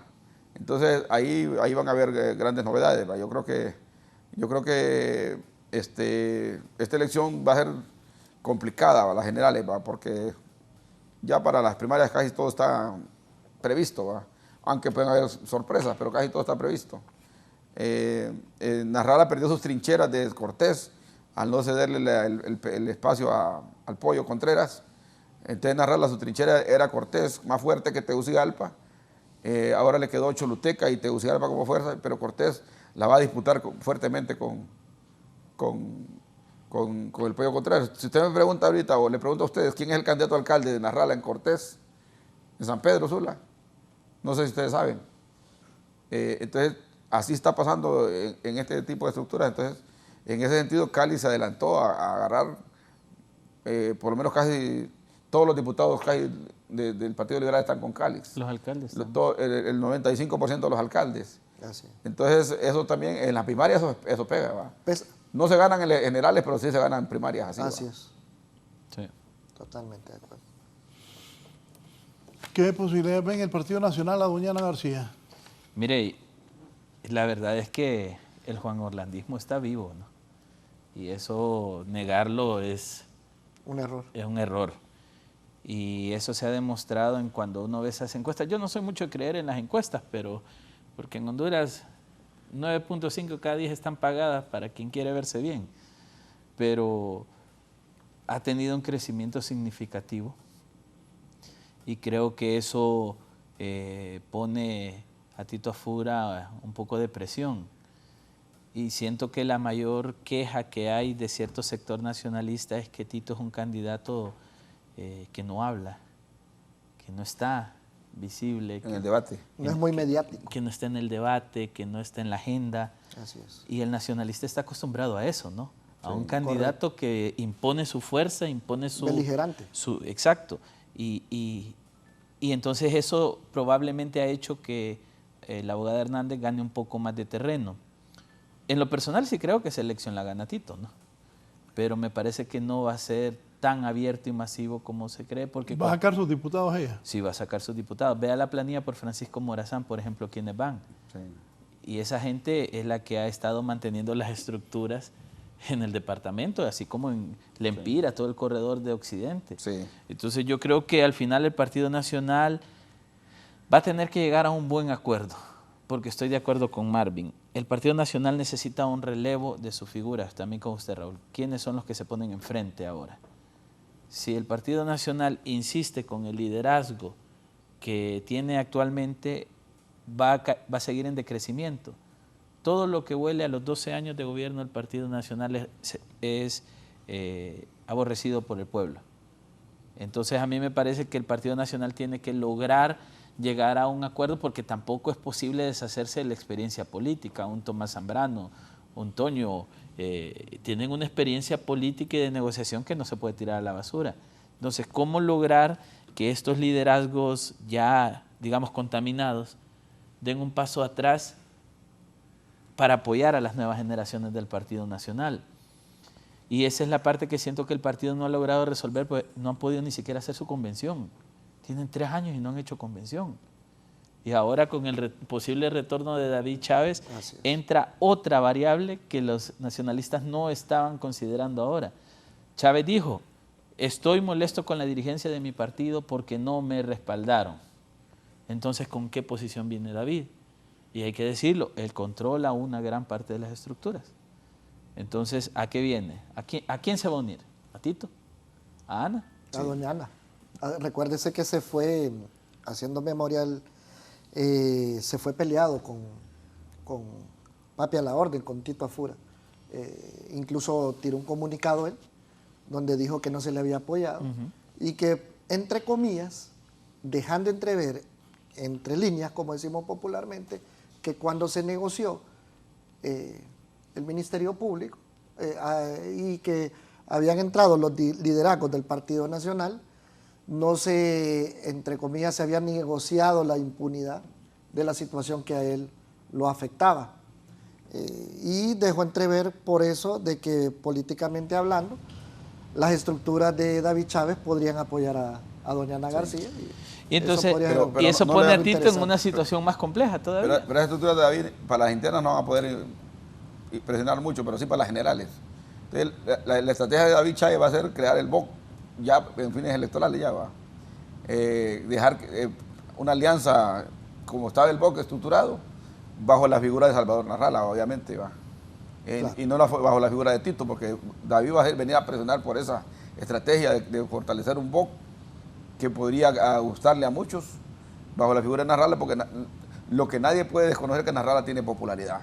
Así lo que no tiene es como la herramienta de estrategia para llegar al poder le está costando. La mafiocracia aquí no lo ha dejado. ¿Va? Pero con la estructura del Partido Nacional, porque el Partido Nacional no determina tanto el candidato, sino que la estructura que tiene, la forma como se ha organizado y el modelo que tiene de partido, de conocer quién es quién. Entonces, ahí yo creo que David viene más bien para las generales más que para las primarias, porque yo creo que lo de Tito es indetenible. Tal vez va a crecer doña Ana, puede llegar hasta un 35, 40%. Y Tito un 52, 53%. No, porque de una u otra manera Jorge Zelaya es el que mejor campaña política está estructurando, ¿va? A pesar de que es chiquito, ¿va? Pero en las redes Jorge anda muy bien, ¿va? Y este teléfono también va a determinar mucho las elecciones de generales, la herramienta tecnológica, porque los hipotes que votaron, los 600,000 hipotes que votaron por libre, los jóvenes, los nuevos votantes que votaron por libre, van a decir, sigo con libre o me salió guaya. Y son antisistema, los jóvenes. Sí. Y los nuevos jóvenes que van a votar, que son casi 700,000, ¿para dónde van a agarrar? Y Narrala tiene, a pesar de ser el candidato más longevo, es el que vas a agarrar a los jóvenes, ¿va? Es el que más capta jóvenes. Correcto. Así como Nelson Ávila, a pesar de que es un hombre capta a muchos jóvenes. También no hay que desconocer que Nelson Ávila también está construyendo un proyecto político. y Nelson Ávila sacó 58.000 votos en libre, en las internas. No sé pero si Nelson Ávila se tira, le va a quitar votos a libre también. ¿Simpatiza usted con ese proyecto de Nelson? Fíjate que no lo conozco a profundidad, pero sí él va con un proyecto de una coalición de varios partidos chiquitos, bajo la figura de él. Él sacó 50.000 votos donde el libre, entonces que el libre hay un segmento que lo quiere, el segmento que no quiere a Lixi quiere a Nelson, y podía jalar esos votos él. Y esos votos pueden ser determinantes para una elección, porque las últimas elecciones se han ganado con 30.000, 40.000 votos. Correcto. Y entonces también el desencanto de la gente que ocupa una cuarta vía política, porque Nasrallah se retiró de ese espacio ahí está todavía, para el independiente, para el voto joven, para el voto duro, que no quiere ir a votar. Puede ser que motive por un candidato nuevo, aunque no vaya a ganar, pero puede ser que si una buena estrategia de campaña se puede lograr una cuarta fuerza o un outsider. Y lo otro es que también percibo también que el que confronte mucho va a perder votos. Yo lo digo por experiencia propia. Hace poco yo hice las paces con Nelson Ávila después de que tuve aquel problema del paso. Fui que tuve 1.186 comentarios. Y eso fue aquí, ¿verdad? Sí. No, eso fue donde Armando. Aquí fue con Salgado. Con Salgado. Entonces, lo que quiero decirle yo que después, pero fíjate que el 92% de los comentarios eran de felicitación, ¿verdad? Felicitamos, don Marvin, felicitamos, y a Nelson también, ¿verdad? Entonces, ¿qué quiere decir? Que la gente no quiere confrontación. Los alegra que hayan hecho las paces ustedes dos. Entonces, eso me da la pausa que realmente que el que confronta va a perder aquí. El que se ande con un discurso malicioso y pícaro y de confrontar y dividir, va a perder. Entonces, Libre tiene que recomponer su discurso si realmente quiere pelear el poder. Pero con ese discurso de Rixi no llega ni a... No creo que llegue mucho a conseguir votos nuevos. Sí, póngame ahí lo de Rixi anoche. Estuvo en Intibucá, la candidata de Libertad y Refundación. ¿Lo tenés, Marco? Ponelo, por favor, si sos tan amable.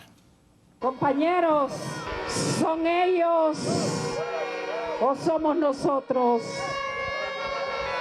Este 2025 vamos a definir el presente y el futuro de nuestro pueblo. ¿Son ellos o somos nosotros? ¿Quiénes son ellos? El bipartidismo. El bipartidismo son dos, pero tienen una sola cabeza. El bipartidismo traidor, el bipartidismo corrupto, el bipartidismo que nos hundió en una de las tragedias más grandes.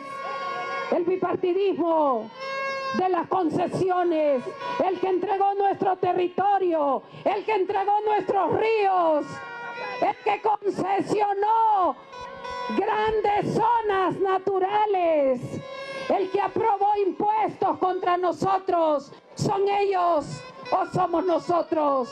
¿Y quiénes somos nosotros? ¿Quiénes somos nosotros? El pueblo, la resistencia, libre. ¿Quiénes somos nosotros? Los luchadores de las calles. Nosotros somos las mujeres, los hombres, los jóvenes, los niños que recorrimos kilómetro a kilómetro desde el golpe de Estado, defendiendo la democracia, defendiendo la paz y defendiendo al presidente Manuel Zelaya y su investidura.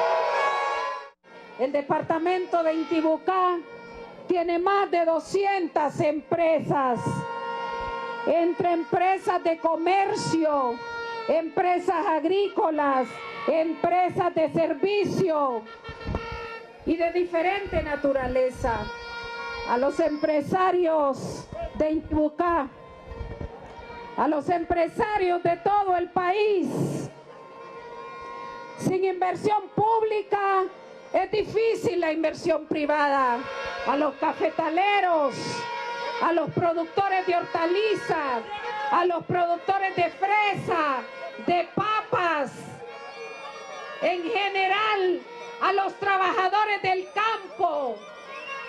Nuestro compromiso es profundizar la inversión pública para que esa inversión pública permita más inversión privada. Y esa inversión privada implica créditos a bajos intereses. Esa inversión privada implica apoyo a nivel técnico.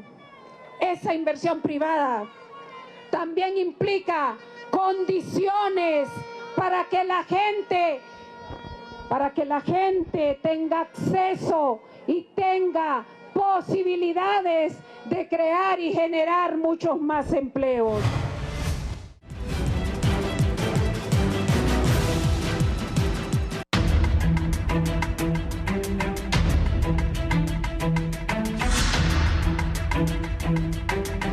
Óigame, Toño ha estado activo. Toño, fíjate que se me borró el anterior. Solo ocupó 5.000 firmas, se ocupan León. Dice Toño Crea Morro. una corporación municipal. Dice Toño Morro. Independiente. Tito barra y trapea, pero los diputados sí saldrán repartidos, lo cual es bueno. Rixi, los 92 copines que aún quedan con sus familiares, los demás empleados de Tegucigalpa y sus alrededores. La hija de Toño va a salir porque va a diputada. Ah, con razón, aquí creo que la tienen en una foto. Así que, Michelle Rosa. Sí. De los Rosa Bautistas, cachurecos de Sí. Cepa, de la Empira. Ah, y ¿Pero va con Ana o va con Tito? ¿con quién va tu hija? ¿Con Ana, con doña Ana o con Tito?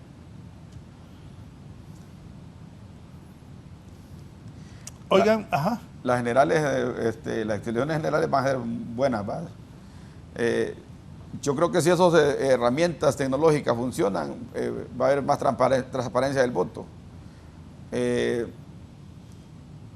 La posibilidad de fraude está latente, sobre todo cuando las Fuerzas Armadas no están bien definidas en cuanto a su independencia, porque si algo se ha cuestionado al jefe de las Fuerzas Armadas, está alineado, muy alineado con Libre, pues el discurso de él, su estilo de trabajo, manda un mensaje no de independencia, no deliberante, no obediente, y posiblemente esa herramienta está ahí, el esquema fraude, ¿va? Y el fraude nuevamente se va a materializar en las mesas electorales y en la elaboración de las actas, porque los sistemas biométricos leen actas, no leen votos. Así es. Y si entonces, está adulterada el acta, hasta ahí llegamos. Si se adulteró el acta, entonces ahí también podría ser eso.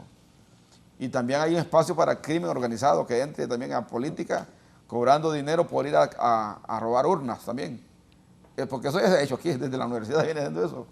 Entonces, imagine usted que un grupo organizado criminal cobre tantos millones por ir a controlar 200 centros de votación y falsifiquen las actas ahí. Esos escenarios están ahí abiertos porque se ha dado en otros países. En Paraguay se dio en Colombia, se dio en otros países. Creo que en un tiempo en Haití a cada rato se da eso, pues. Que las maras se toman las urnas y gana el que paga, pues. Entonces, como aquí copiamos lo malo, no sería extraño que también aquí se generen ese tipo de cosas. Y vienen asesores de campaña que solo lo malo los traen aquí. Expertos internacionales porque dicen, el experto dice, lo importante es ganar y hay que atrincherar al enemigo y todo eso. Y vienen a generar odio, no vienen realmente con una estrategia realmente de ganar por convencimiento, ¿va? Y los partidos contratan a los más malos, ¿va? Los que son más malos, pero que ganan elecciones, ¿va? Pero ¿cómo la ganan? Generando divisiones en los pueblos. Por eso en este país, que usted lo decía muy bien, licenciado Zúñiga, la polarización es latente, pues, o sea, eso es lo más complicado, que es la herramienta clave que tiene el Partido Liberal para meterse, ¿va? Porque al final el Partido Liberal no hay mucho que cuestionarle en los últimos tiempos, ¿va? Porque no han gobernado. No han gobernado, mientras que los otros dos partidos se han estado gobernando y la gente puede ser que se desencante de esas confrontaciones y le entre por la tercera vía, que es el Partido Liberal, si saben manejar. Si el Partido Liberal sabe manejar inteligentemente las elecciones, sí, un pacto de unidad. Ya están enfrentados, Narralica. Sí, pero por eso digo, si Yanni los controla, ¿va? Y los logra poner a dialogar, podría ser una nueva herramienta, pero el Partido Liberal en sus manos está la posibilidad de crecer, ¿va? Porque la pelea va a ser el partido derrotarse como partido político va a ser el Partido Nacional. El Libre como partido político le va a costar llegar a 1 millón de votos válidos así. Si Libre saca 1 millón de votos, gana. Sí, pero no, le va a costar llegar a ese número. No, Porque pero los números no dan para eso. no dan, ¿verdad? En la realidad. En la realidad, sí. Pero aquí viene el otro problema. Porque depende de un buen gobierno, realmente de un buen planteamiento. Pero aquí viene el otro problema. Va a haber un acuerdo de cúpulas para inflar votos porque no quieren que los partidos se vean pequeños. No, y no pueden armar ni una sesión en el Congreso, ¿cómo van a poner de acuerdo? Esta vez es bien difícil porque ni el presupuesto quiere. Sí, si no hay una gestión, no pueden armar. En el Congreso, ¿cómo van a poner de acuerdo? Lo que pasa es que imagine que liberales libres y nacionalistas salgan con 400,000 votos cada uno. Es la eliminación de partidos políticos en Honduras. En eso se tienen que poner de acuerdo para seguir viéndose grandes. Sí. En esa parte ellos no van a permitir perder sus partidos, si es que ahí está la huaca, pues. Sí, y ahí debería ser realmente el punto de partida, que nos digan la verdad, que el Consejo Nacional Electoral no se preste a esas cosas. ¿Va? ¿Y quién maneja el Consejo Electoral? Ellos mismos. Ellos mismos, sí. Ese es el problema. Por eso ocupamos instituciones independientes. Sí, totalmente de acuerdo.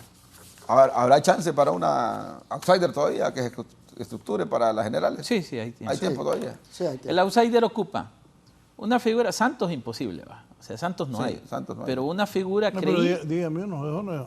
A ver, digan uno, porque... Figura ya no hay. creíble y alguien que le meta la plata. Sí, Sí.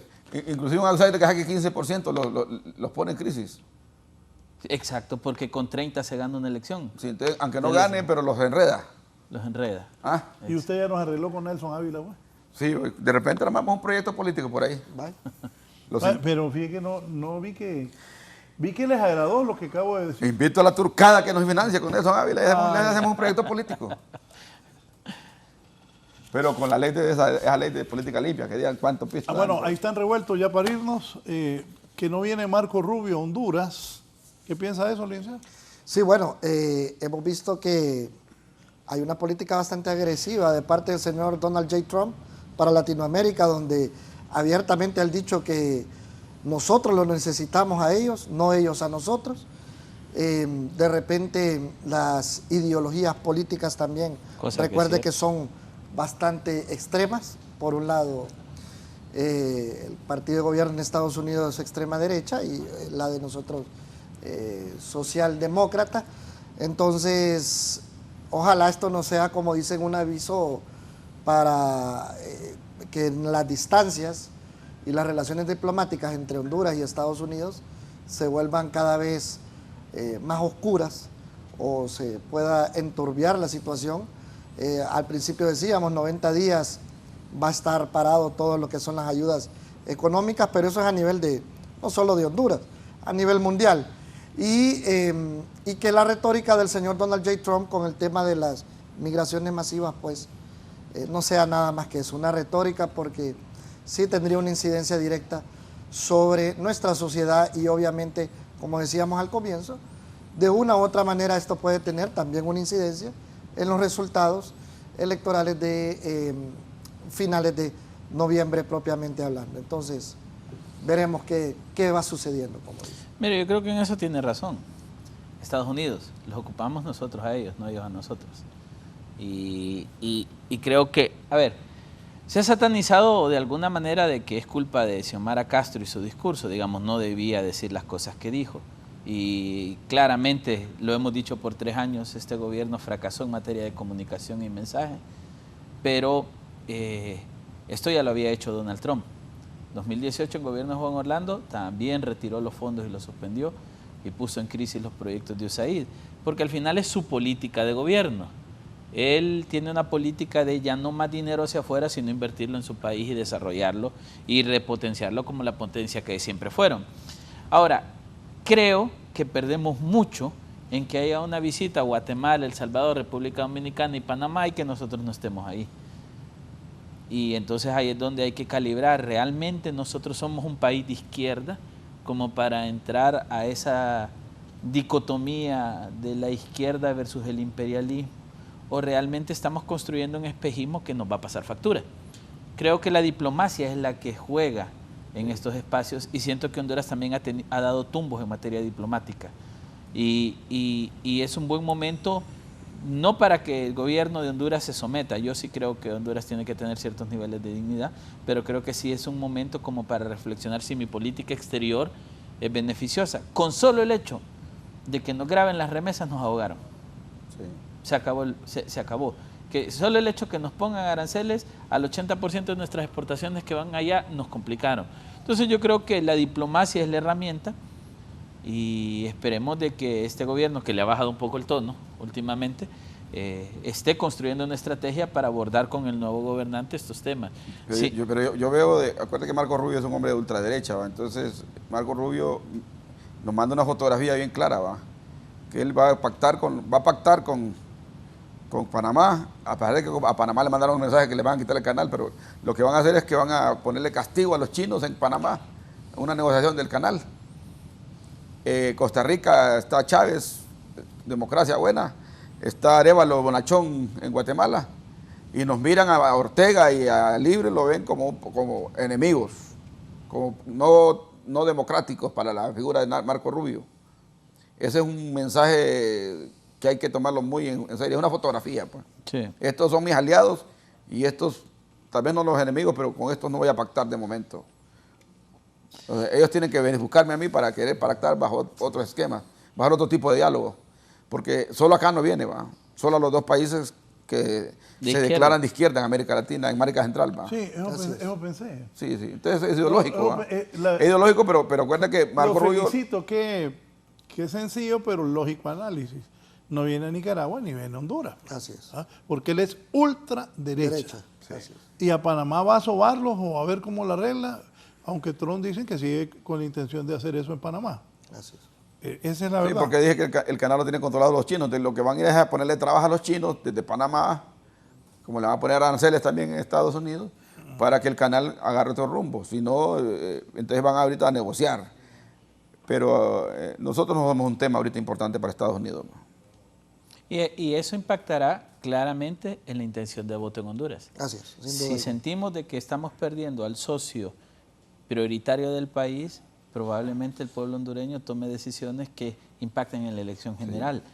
Por eso insisto, la estrategia de gobierno debería equilibrarse un poco para no recibir los impactos negativos electorales de esto. Y acuérdense que en el gobierno de Biden tuvimos el antijó lo manejaba Norma Torres y ahora el antilibre lo maneja María Hermida Salazar. No creo yo que la estrategia del gobierno cambie a esta altura del partido. Eso no lo creo. Nos vamos. Don José Zúñiga, gracias. Comentario final. Gracias. Bueno, no. Nada más que se razone el voto en las internas y claro, también en las generales por el bien del país. Don León. Gracias por la invitación, Raúl. Invitar a los militantes de los partidos y a usted políticos. Lo invitaron también a la política y después lo que no se metió. No, yo no tengo ese interés. Y un buen amigo que tengo aquí al lado mío me recomendó también, cuando dudé, me dijo no se meta a eso y se lo agradezco. Al que le conviene porque le gusta, tiene imagen. Marvin le cae bien a la gente. Y aunque diga lo que diga Marvin, que es un hombre muy ilustrado, por cierto. Marvin es una persona con formación, es un hombre muy ilustrado, aunque Marvin diga una chabacanada, que decimos los hondureños, que le cae bien a la gente.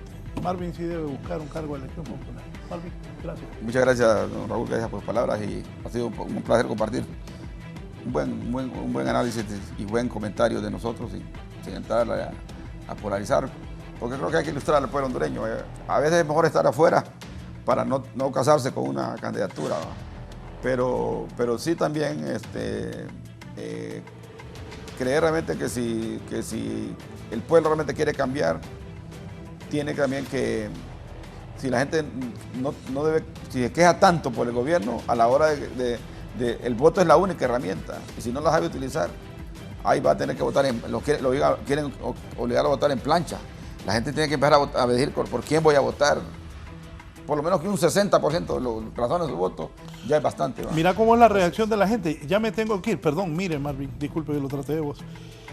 ¿De qué partido es Marvin? Me pregunta Lorna. ¿Le darías el voto a Lorna entonces? Yo era de la UD, pero como la UD lo reventaron, entonces estamos sin partido ahorita. Ya se lo quiere llevar Lorna para el movimiento de Cáliz. Gracias, buenos días, que estén bien. En un momento, mis compañeras y compañeros en Hoy Estudio.